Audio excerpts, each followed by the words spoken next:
was asked to talk about novel curiosity, my mind started to wander. And I remembered as a child we read To Kill a Mockingbird in English class. One day, my teacher asked me, "Christina, what did Boo Radley leave in the tree for the children?" I'd been daydreaming at the time, and I had no idea what she asked. So I leant back, and my good friend Maz whispered, "Gum, he left gum." So I confidently proclaimed, "A gun! He left a gun!" My teacher looked at me in disbelief, thinking perhaps I was mad on a Shakespearean scale.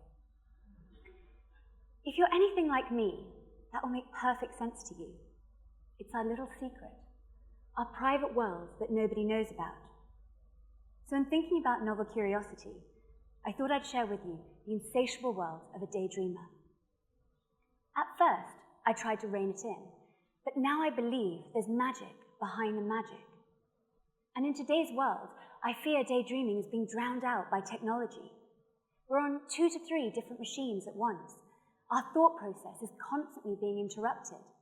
The gravitational pull of these screens steals time away from reflection and zoning out. Today, I want to convince you that daydreaming is a good thing, and you should let go of your inhibitions and allow your mind to wander freely. Just not for the next 6 minutes. So let's start with the science behind daydreaming. Why and how do we daydream? Well, physiologically speaking, we're neither asleep nor awake during a daydream, but instead in this peculiar in-between state where our thoughts are lucid, but we're at serious risk of leaving our mouth hanging open like a surprised monkey. So what's actually going on? Well, neuroscientist Marcus Rausch recognized something in the brain that he calls the default mode network. This is the mode where your mind starts to drift away. This is the point where your ideas and thoughts start to dance and you're merely observing what's happening. So how does that really work?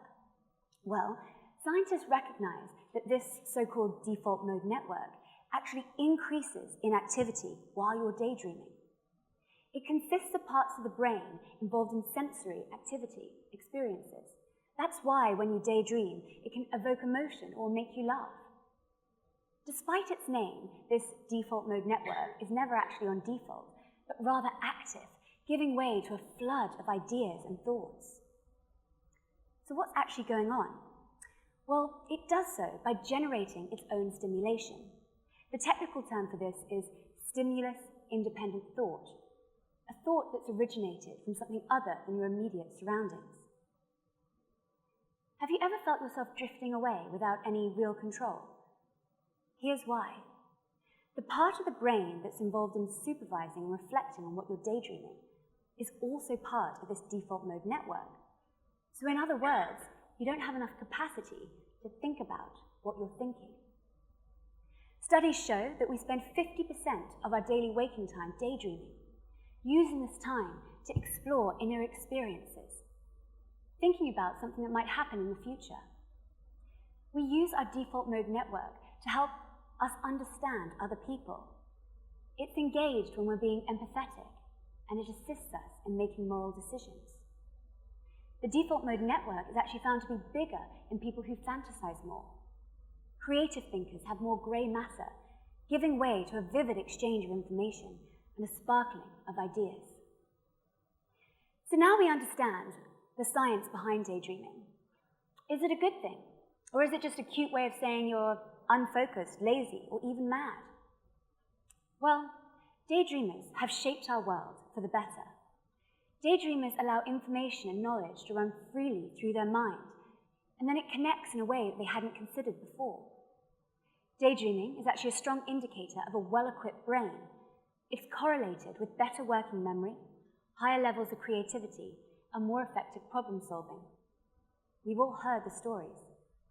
Einstein is believed to have begun his theory of relativity while he daydreamed about running alongside a beam of light to the edge of the universe. Newton began his theory of gravity while he relaxed in his mother's garden and saw an apple fall from the tree. And Greek philosopher Archimedes discovered the relationship between the rising water levels and the volume of his body that was submerged in the water while he took a bath. So without these daydreamers, we may never have had some of the discoveries that we've had today.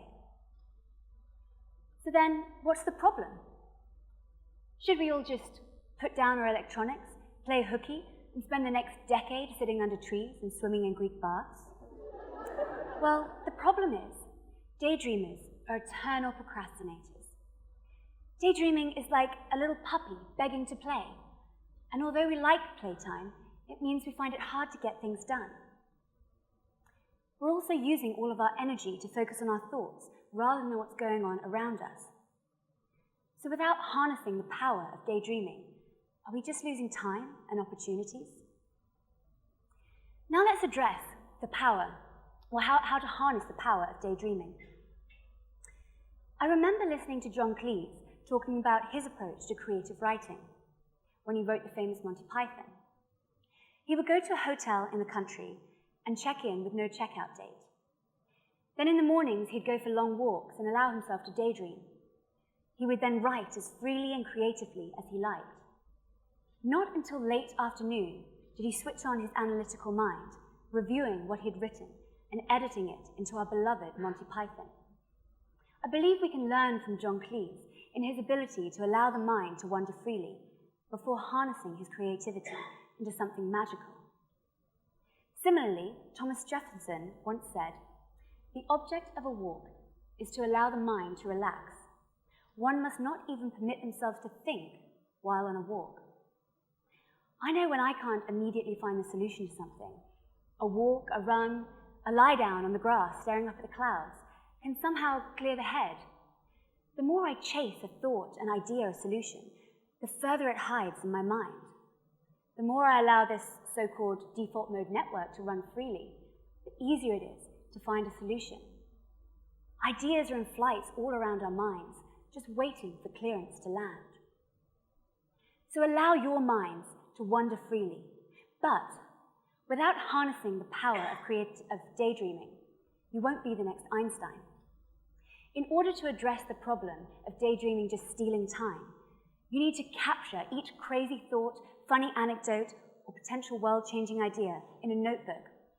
Then, once your analytical mind is in gear, assess the validity of your ideas. Once you're happy, shout them from the rooftops. Share them with friends, families, and colleagues to allow your novel curiosity to take flight and potentially change the world. Could someone sitting here today dream up the next world-changing invention or awe-inspiring novel? In the end, we need to learn to cherish our daydreams, to recognize them as powerful means of escape, and let them be our guide to unlock creativity, healthy madness, and the magic in our world. So embrace, join, and above all, encourage our world's daydreamers. Thank you.